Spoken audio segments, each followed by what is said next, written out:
제가 지난주 금요일 날 올해부터 함께 이제 섬기게 된 그 선교단체가 있습니다. 수원에 있는 10개 대학을 현재 전국에 있는 선교단체인데요. 그 중에 수원에 있는 10개 대학 이사회에 이제 같이 참여하게 되었는데 지난주에 처음으로 그 모임에 갔어요. 뭐 여러 대학들이 있죠.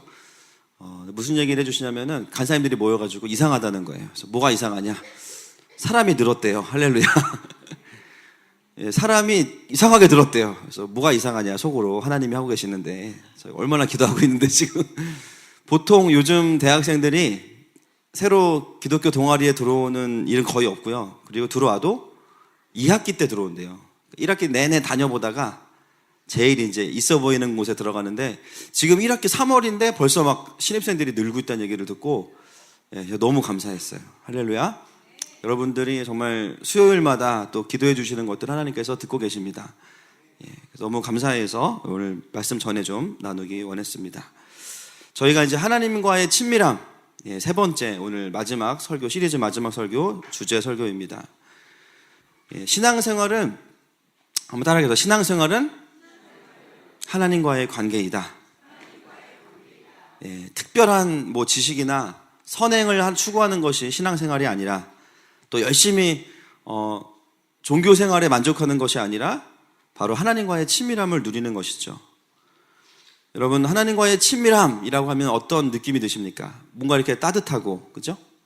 뭔가 이렇게 편안한 느낌이 드시지 않습니까? 제가 요즘에 저희 첫째랑 놀다가 되게 재밌는 일 하나 겪었는데 1부 때도 얘기했지만 팽이놀이를 하다가요 갑자기 저희 은율이가 너무 제가 편했나 봐요. 갑자기 형 우리 이제 싸움놀이 하자.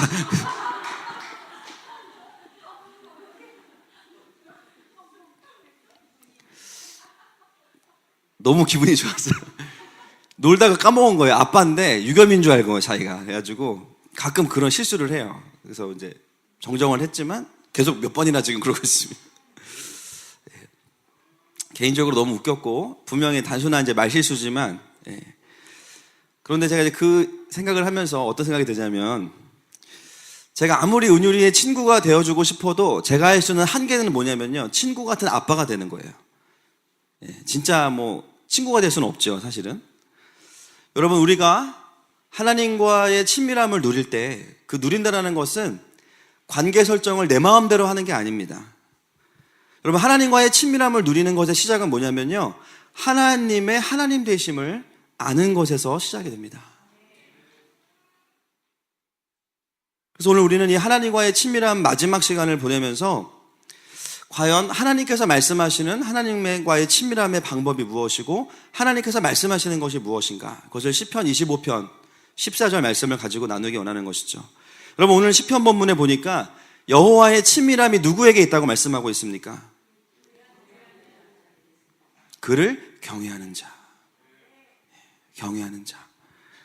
여러분 여기서 그 친밀하다는 뜻은 원어를 보면 소통하다 깊은 것을 나눈다 뭐 이런 뜻이 있어요. 여러분 친한 친구랑은 무슨 얘기도 하실 수 있죠. 친구 없는 분들이 많이 계시고 친한 친구랑은 무슨 얘기든 할 수 있어요. 부부 사이에는 무슨 얘기든 할 수 있어요. 여러분 친밀함은 단순히 어떤 정서적인 것만이 아니라 실질적으로 그 사람 안에 있는 깊은 것들을 나누는 관계죠.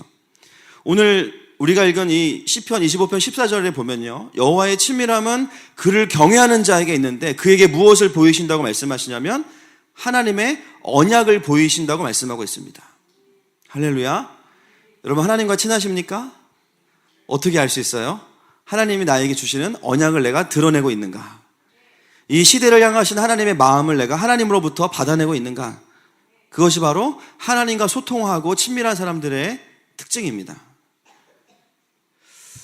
단순히 우리가 나는 죽으면 천국 간다 또는 안 간다 또는 나는 하나님의 자녀다 막 스스로 되뇌이는 것이 신앙생활이 아니라 실제로 하나님의 자녀가 되어서 하나님과 소통하는 삶을 사는 것이 바로 하나님의 친밀함을 아는 것이죠. 그 하나님과의 친밀감을 누리기 위해서 우리에게 필요한 것은 뭐냐면 하나님을 경외하는 것이 무엇인지를 알 필요가 있겠습니다. 그래서 이 경외함이라는 단어는 언어에 보면 두려워하다 뭐 이런 뜻을 가지고 있지만 두렵다는 것만을 의미하지 않습니다. 굉장히 이 경외하다라는 단어는 신비로운 단어입니다. 여러분, 성경에 하나님을 만난 사람들이 보이는 반응이 다 하나님을 경외하는 거예요. 그래서 그 사람들이 어떻게 하나님께 반응하는지를 보면 이 경외가 무엇인지 알 수 있겠죠. 첫 번째는 이 경외의 의미에는 언어 그대로 두려워하다는 의미가 실제로 있는데, 이것은 하나님의 어떤 거룩하심 때문에, 하나님의 그 전능하심 때문에 두려워함이 있어요. 하나님의 존재로부터 오는 거룩함. 두 번째는 뭐냐면요, 그 두려운 하나님을 향한 갈망이 있습니다. 만약에 하나님이 두렵고 부담되는 존재로 끝난다면 우리는 하나님을 경외할 수 없고 두려워하기만 해요. 그런데 중요한 건 뭐냐면 그 하나님께서 나를 사랑하신다는 거예요. 그래서 우리는 이 부담스러우신 전능자를 부담스러워하지만 그분의 사랑 때문에 그분을 향해서 갈망을 가지게 된다. 이것이 바로 경외입니다. 이 두 가지는 동시에 우리에게 가야 돼요. 마치 제가 아침에도 좀 불경스럽지만 쌈밥집의 쌈과 비슷합니다. 고기 따로 야채 따로 먹으면 맛이 없어요. 근데 쌈으로 싸서 먹으면 굉장히 맛있죠. 할렐루야. 네, 쌈 안 드셔봤구나. 경외라는 것 안에는 하나님을 두려워함과 하나님을 갈망함이 동시에 존재한다라는 것을 말씀드리기 원합니다. 그래서 오늘은 두 가지를 함께 보도록 하겠습니다. 우리 유한이가 하나님을 경외하는 것 같아요. 벌써 임재를 느끼니까 애가. 첫 번째는 그분을 두려워하는 것에 대해서 잠시 나누겠습니다. 이 두려움은 하나님께서 우리를 협박해서가 두려운 게 아니야. 너 내가 누군지 알아? 내가 천지를 만들었어. 너 한번 맞아볼래? 이렇게 하시는 게 아니에요. 하나님의 존재 자체가 너무 거룩하시고 순결하신 거죠. 그에 비해서 우리는 어떻습니까? 거룩하지 않아요. 그렇죠? 죄에 물들어 있고 찌들어 있습니다. 그래서 구약과 신약에 하나님을 만났던 사람들이 보이는 반응은 전부 다 뭐냐면 처음에는 두려워함이죠. 이사야서 6장 1절부터 5절 잘 아시는 말씀 같이 읽겠습니다. 시작.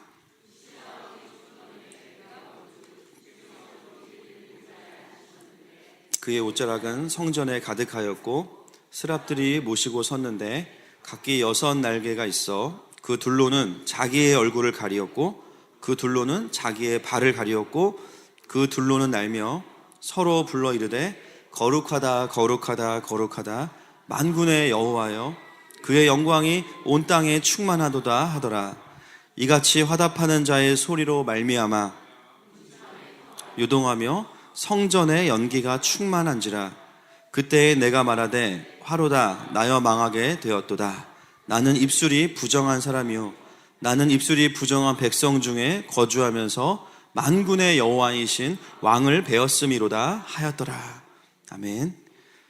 이 두려움은 하나님의 거룩하심 앞에 섰을 때 피조물된 인간이 느끼는 그 두려움이죠. 그것은 거룩으로부터 오는 것입니다. 불 앞에서 얼음이 그냥 녹아지듯이 우리의 죄가 그분 앞에 있을 때 소멸되어지는 것처럼, 죽음이 찾아오는 것처럼 두려움이 오는 것입니다. 그래서 그것을 우리만 느끼는 게 아니에요. 주님도 아시는 거예요. 우리가 주님을 부담스러워하는 걸. 어떤 분들이 막 기도하죠. 주님 계시면 나와보라 그래. 나오면 죽습니다. 안 나와주시는 게 하나님의 은혜예요. 할렐루야. 나오는 순간 즉사예요. 여러분 구약에 보세요. 제사장들 막 대충 술 먹고 막 성막에 들어갔다가 막 그냥 그 자리에서 즉사하고 다른 불을 갖고 들어갔다가 막 죽어서 끌려 나오고 막 그러지 않습니까?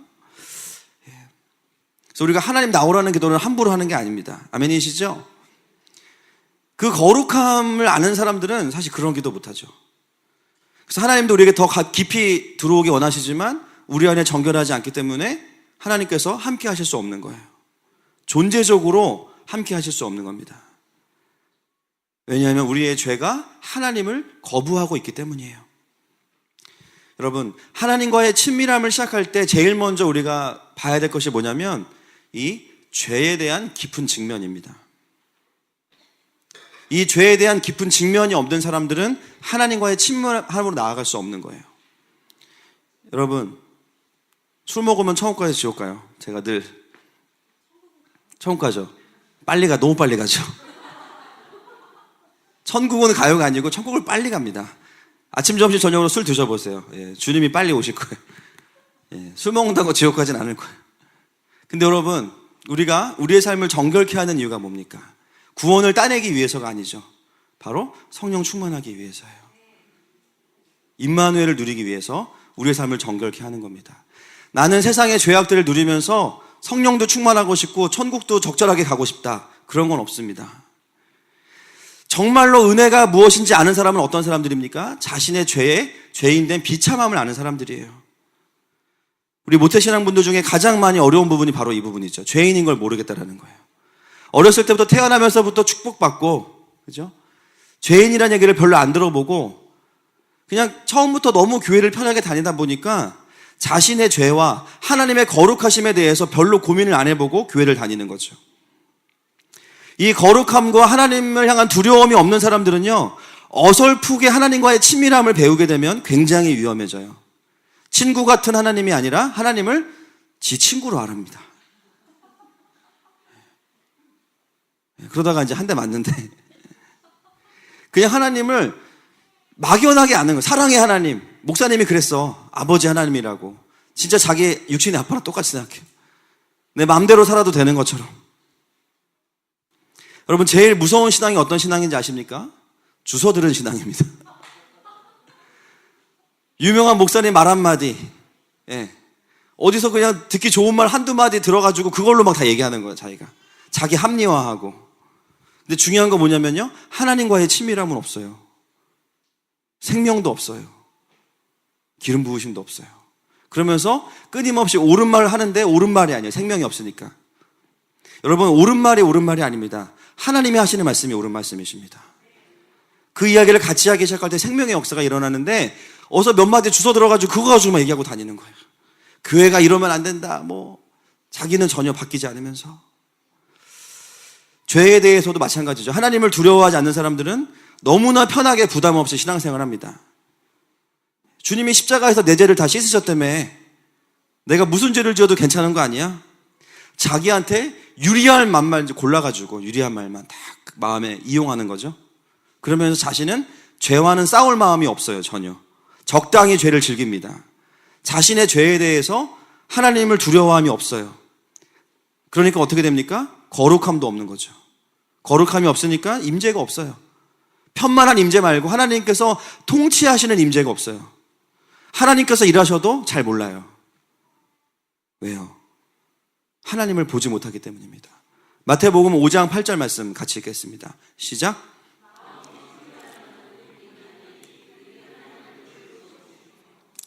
너무 분명하죠. 하나님이 안 보이는 분들은 이것 때문이에요. 마음이 청결하지 않은 거예요. 내 영이 죄로 인해서 둔해졌고 내 마음 안에 깊은 어둠이 있다 보니까 하나님 안 보이는 거예요. 말씀 한 구절 더 보시겠습니다. 이사야서 59장 1절과 2절 말씀 시작. 여호와의 손이 짧아 구원하지 못하심도 아니요 오직 너희 죄악이 너희와 너희 하나님 사이를 갈라놓았고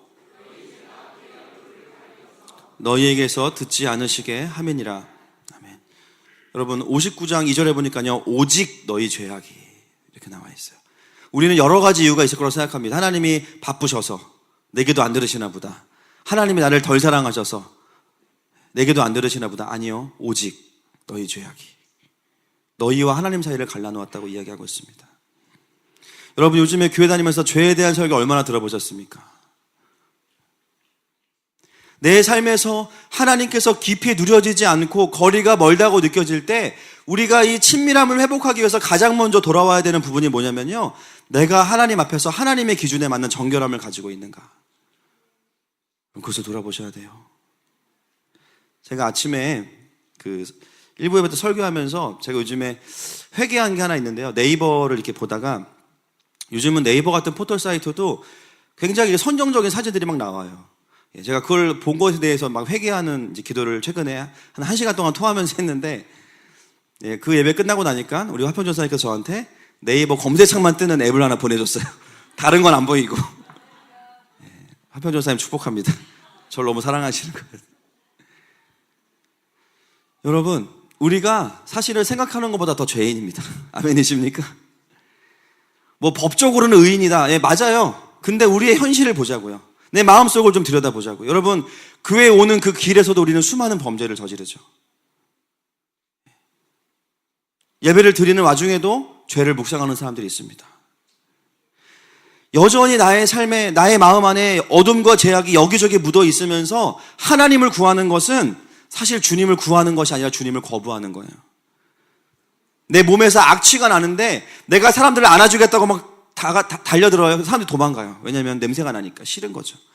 근데 그걸 내 문제로 받아들이지 않고 왜 나를 사랑해 주지 않을까? 왜 나에게 오지 않을까? 나에게 악취가 나는 것은 전혀 생각하지 않는 거죠.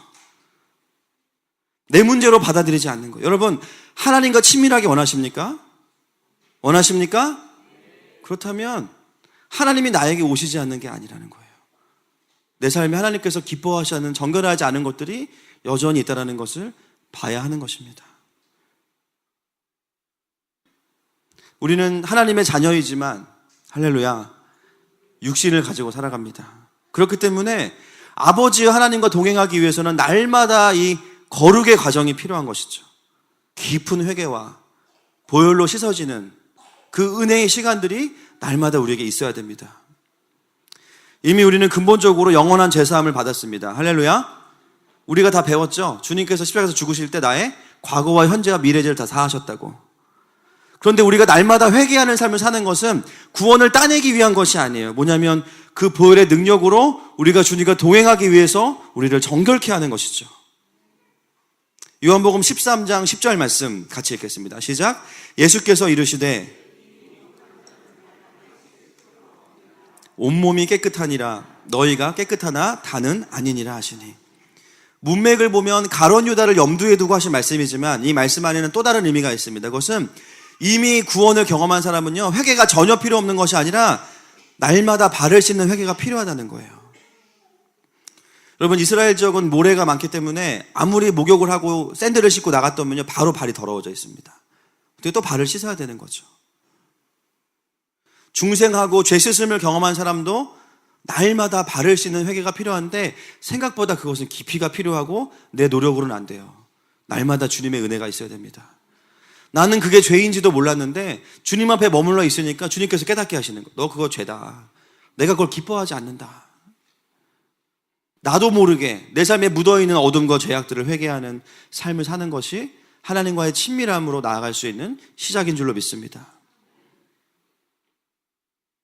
우리가 거룩하지 않으면, 청결하지 않으면 하나님을 볼 수가 없어요. 영이 둔해진 상태로는 주님의 말씀을 보면 잠밖에 안 올 거예요. 그런데 우리가 충분히 회개하고 주님의 말씀을 보기 시작하면 주님의 음성이 들리기 시작합니다. 그래서 친밀함의 회복은 정결함으로부터 일어나는 것입니다. 여러분, 성막을 보세요. 왜 지성소로 들어가기 전에 그렇게 수많은 과정이 있겠어요? 문으로 들어와서 번제단에서 회개하고, 그냥 회개합니까? 짐승을 데려와서 내 죄를 안수하고 전가시켜서 피뿌림을 하고 다 번제로 태워드리고 회개하고, 그리고 지성소로 들어가지 않습니까? 여러분, 우리에게 날마다 이 번제단이 있기를 축복합니다. 할렐루야. 날마다 할 수만 있다면 그분의 십자가 앞으로 나아가는 거예요. 주님 앞에서 머무는 거죠. 주님, 주님의 보혈로 오늘도 저를 정결케 하여 주십시오. 정결케 하여 주시옵소서. 내가 내 삶에서 하나님을 보고 싶습니다. 내 이 가리워진 눈을 씻어주시고 내 영을 깨끗게 하여 주시옵소서. 그것이 바로 두려움, 하나님을 향한 두려움을 가진 자들이 갖는 태도입니다. 특별히 우리 모태신앙도 축복합니다. 모태신앙 다 그런 건 아니에요. 이 과정을 거친 분들은 깊은 영적인 샘들을 팔 수 있어요.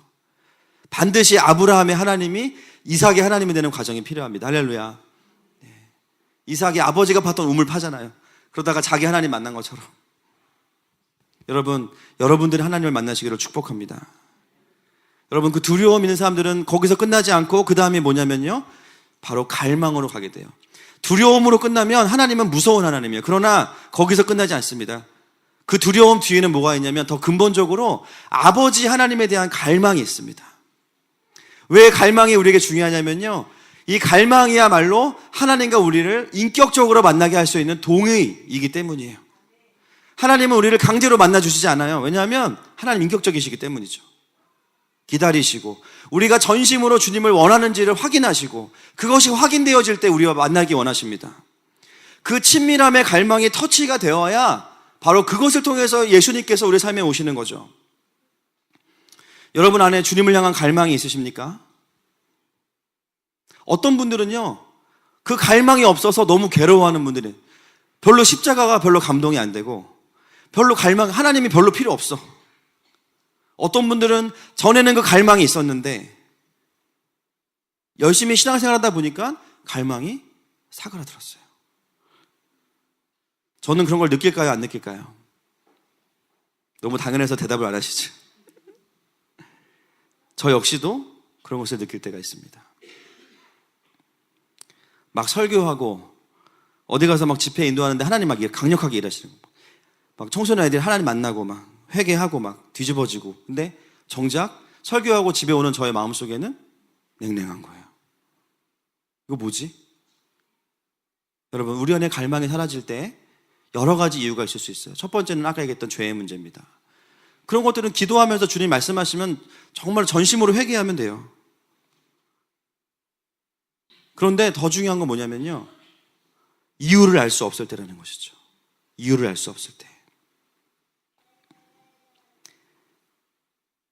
사역이 잘 안 되는 것보다 저에게 가장 힘든 현상은 뭐냐면 바로 이런 이유를 알 수 없는 침체와 메마름이 올 때입니다. 하나님의 임재와 사랑이 잘 느껴지지 않아요. 이것이 너무 힘든 기간이죠.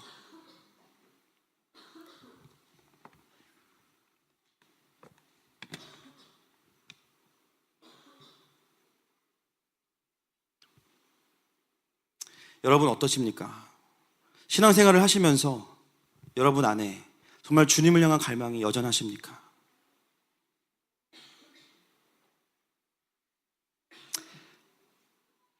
처음에는 그런 현상이 올 때 고민했어요. 뭐냐면 원인이 뭘까? 내가 대체 왜 이럴까? 죄를 구해보고 또 회개도 하고 또 주님 말씀하실 때 반응도 해보고. 그런데 어떨 때는요, 그 원인이 나에게 알아지지 않을 때가 있어요.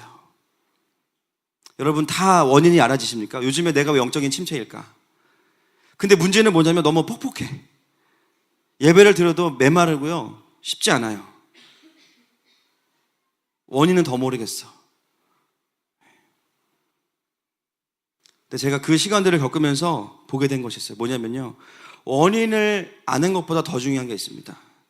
그러한 광야와 같은, 영적인 광야와 같은 시간의 결론에 뭐가 있냐면 갈망을 만나게 돼요. 왜 그랬는지 모르고 어떤 이유 때문인지 모르지만 그 광야와 같은 시간을 보내고 났을 때 내 마음속에 다시 하나님을 향한 갈망이 일어나게 됩니다. 때로 삶에 어려움이 있고 핍박이 와요. 너무 삶이 힘들어요. 당장 돈도 없어요.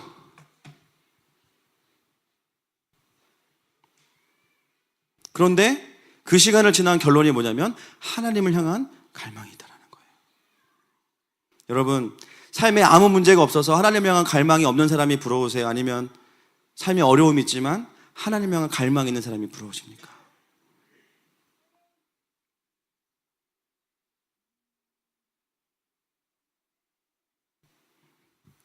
제 컴퓨터가 말을 안 듣네요, 지금. 주인을 향한 갈망이 너무 센 것 같아요.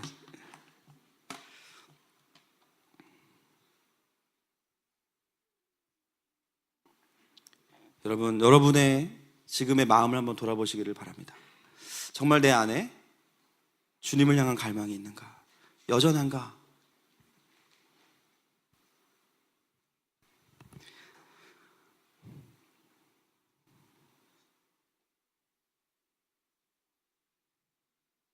많은 분들이 사실은 이런 고민들을 가지고 합니다. 놀라운 것은 뭐냐면요, 그 갈망 속에 있다가 주님을 경험하기 시작해요. 왜요? 갈망은 그분을 향한 요청이기 때문입니다. 그 갈망이 있는 자들에게 주님이 오시기 때문이에요. 많은 분들이 오해하는 부분이 뭐냐면, 제가 이번 주도 그런 청년을 한 명 만났는데 주님이 나에게는 오시지 않는다는 거예요. 그러면서 자기가 받았던 상처들, 그리고 하나님을 향한 원망들을 가지고 하나님 나에게 오시지 않는다는 거예요. 여러분 정말 그렇습니까? 주님, 제가 성경도 읽어드리고 예배도 드렸잖아요. 헌금도 좀 하고 봉사도 했는데 이 정도면 저를 만나주셔야 되는 거 아니에요? 제가 그렇게 아침 저녁으로 두세 번씩 부탁하는데 왜 아직도 저를 안 만나주세요? 여러분, 갈망은 그런 것이 아니에요. 내가 할도리 했으니까 나를 만나주시오, 이것이 갈망이 아니라, 갈망은 뭐냐면요, 나의 전 존재가 하나님이 필요하다는 것을 울부짖는 것입니다. 여러분, 이것은 구걸이 아닙니다. 이것은 정직하고 진실한 거예요. 여러분, 여러분의 삶의 인생에 있어서 하나님을 향한 이런 갈망의 시간이 있으셨습니까? 과정은 다 다를 수 있어요. 어려움과 핍박 속에서, 실패 속에서, 우울함 속에서, 인생의 좌절 속에서. 그러나 과정보다 더 중요한 거, 결국 우리가 도달하게 되는 그 지점은 어디냐면은 갈망하는 자리라는 거죠. 얼마나 많은 분들이 갈망의 자리로 오지 못하고 또는 가짜 갈망에 속아요.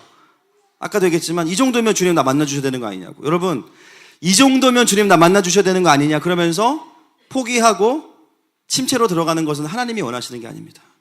뭐예요? 더 하나님 앞에 나아가야 되는 것이죠. 주님을 향한 오해와 원망이 이 시간에 끊어지기를 축복합니다. 여러분, 마태복음 6장 한번 보여주시죠.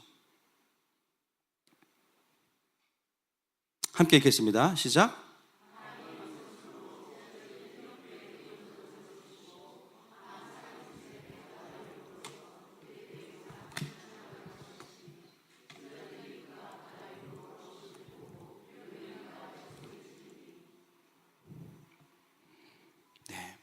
여러분, 제가 이 본문을 보다가 참 재밌는 부분이 있습니다. 여러분, 이 상황은 어떤 상황이냐면요, 오병이어의 기적 이후에 예수님께서 제자들에게 이제 배를 타고 빨리 가라, 제자들이 막 가는 거예요. 여러분, 지금 상황은 풍랑이 일고 길이 없는 상황이에요. 길이 없는 상황입니다. 그런데 그 상황 속에서 예수님께서 물 위를 걸어서 제자들에게 오십니다. 근데 여러분, 제가 생각해 보건데 예수님이 만약에 대학을 가셨다면 그 연극영화과를 가셨을 것 같아요. 왜냐하면 연기의 달인이셔요, 이분이. 바다 위로 걸어오셔서 어떻게 하냐면, 그 보여주세요, 그 다음 구절. 제자들을 지나가려고 하십니다. 제자들을. 여러분, 예수님이 지금 제자들에게 오신 이유가 뭡니까? 제자들을 구원하시려고 왔잖아요. 근데 제자들이 여기서 막 죽을 둥살둥 있는데 기껏 오시더니 그냥 안 보고 지나가시는 거예요, 이렇게. 만약에 예수님께서 제자들을 구원하기 위해 오셨으면 오자마자 제자들 가서, 야, 너네 괜찮냐? 그리고 바로 파도를 막 갈구고, 너네 지금 미쳤냐? 왜 그러냐? 내 제자들인데 뭐 하는 짓이야? 그러면서 이렇게 잠잠케 하셔야 되는데 그렇게 안 하셨어요. 지나가려고 하셨어요. 왜 지나가려고 하셨을까요? 제자들의 갈망을 일으키시는 거예요. 제자들을 지나가는 게 목적이고 오지 않는 게 목적이면 이쪽으로 오지 않으시고 다른 길로 가시면 됩니다. 그럼에도 불구하고 예수님께서 제자들에게 오셨던 것은 뭐냐면, 제자들이 부르면 계실 만한 곳에 계시는 거예요. 그런데 예수님의 표정은 뭐예요? 무관심한 척, 지나가는 척, 관심 없는 척. 다급한 제자들이 그 속에서 예수님을 보고 부르기 시작하는 거죠. 예수님! 우리를 좀 살려주세요. 제자들의 갈망을 일으키시는 겁니다. 여러분, 정말 하나님 우리의 삶에 오시지 않습니까? 아니에요. 예수님은요, 오늘 어디까지 오셨냐면요, 본인이 할 수 있는 최대의 거리까지 우리에게 오신 거예요. 그 나머지의 거리는 뭡니까? 우리의 갈망이에요. 창세기에 아담이 범죄하고 나서 제일 먼저 하나님께서 하신 일이 뭡니까? 아담을 찾아오십니다. 너 선악과 먹지 말라 그랬는데 먹었구나. 좀 맞자. 바로 죽어야 돼. 이것이 아니라 찾아오셔서 뭐라고 말씀하세요? 아담아, 네가 어딨냐? 지금 네가 있는 자리는 두려워 숨어 있는 자리인데 그 자리는 네 자리가 아니야. 네 자리는 갈망하는 자리야. 내가 부르면 너무 좋아서, 주님, 제가 여기 있습니다. 네가 어디 있느냐? 그리고 가죽옷을 지어 입히시고 바로 예수님에 대한 언약을 내리시죠. 여자의 후손이 뱀의 머리를 밟을 것이다. 할렐루야. 여러분, 예수님은 우리의 삶에 멀리 계신 분이 아닙니다. 우리의 주변에 계시는 거예요. 여러분, 성경을 보세요. 예수님 모든 사람들을 만나주실 때 어떻게 만나주냐면요, 관심 없는 척, 지나가는 척, 모르는 척, 중요시 안 여기는 척. 그런데 우리 주변을 맴돌고 있어. 우리가 예수님께, 죄송합니다, 낚이면 안 돼요, 여러분. 속으면 안 돼요. 예수님의 마음은 그 얼굴의 표정이 아니에요. 그 마음 가운데 있어요. 왜 예수님께서 우리 주변을 맴도시겠습니까? 우리보다 더 우리를 갈망하시기 때문이에요. 지금 저 아들이, 저 딸이 내가 너무 필요한데 갈망하진 않아. 그런데 어느 순간 이 딸에게, 이 아들에게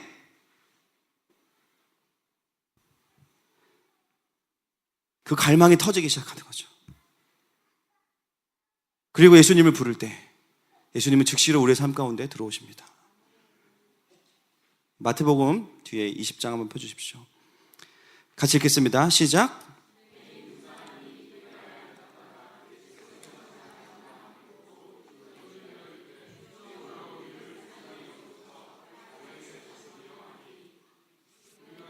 잠잠하라. 네.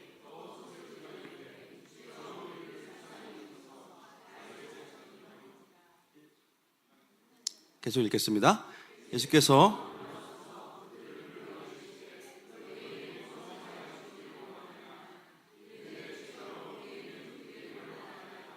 아멘. 여기까지 보겠습니다. 여러분, 오늘도 예수님은 또 지나가시고 계신 거예요. 근데 소경의 눈에는 보이지 않지만 들었습니다. 예수님이 오셨다고. 어디 계신지도 모르는데 이 소경은 예수님을 부르는 거예요. 예수여, 우리를 불쌍히 여기소서. 왜요? 이 소경에게는 이제는 마지막 기회거든요. 여기서 예수님이 나 안 고쳐주시면 게임 끝나는 겁니다. 내 인생 여기서 끝나는 거예요. 여러분, 그런 분 있으십니까? 주님이 내 삶을 구원하시지 않으면 내 인생이 이제 끝나는구나. 여러분, 그 절박함을 느낀 사람이 하는 기도와 그냥 원래 다니던 교회를 매주 와서 대충 하는 기도는 같을 수가 없는 것이죠. 무엇이 그것을 차이가 나게 합니까? 그 안에 있는 갈망이에요. 갈망이에요.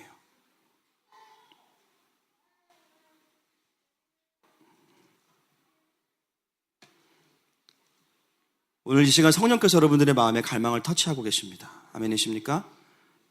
주님은 이미 자신이 오실 수 있는 가장 최대한의 거리까지 오셨어요. 왜요? 그 이상 왜 안 들어오십니까? 인격적이시잖아요. 너 보니까 내가 지금 필요한 것 같아. 내가 강제로 은혜 줄게. 밥하다가 막 펑펑 울고. 전혀 나의 의지와 상관없이, 나의 동의와 상관없이 일하시지 않아요.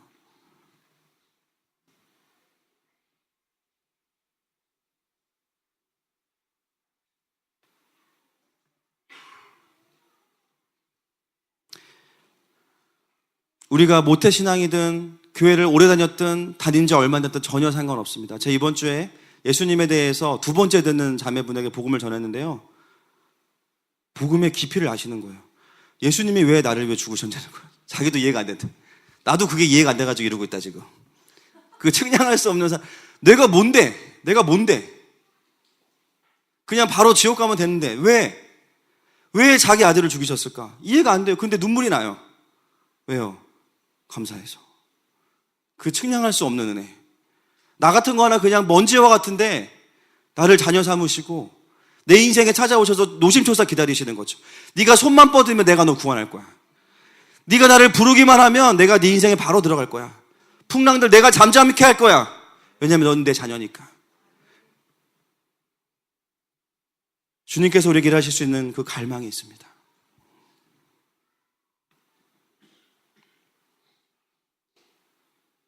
여러분, 하나님을 경외함을 회복하는 것은 바로 이것입니다. 주님을 두려워하지만 그 주님을 전 존재로 갈망하는 것. 저는 저희 교회 모든 가족들이 존재적인 갈망이 회복되기를 축복합니다. 이제는 원인을 굳이 찾지 마세요. 중요한 건 뭐냐면요, 갈망으로 들어가야 되는 것이죠. 우리 시간 함께 기도하기 원합니다.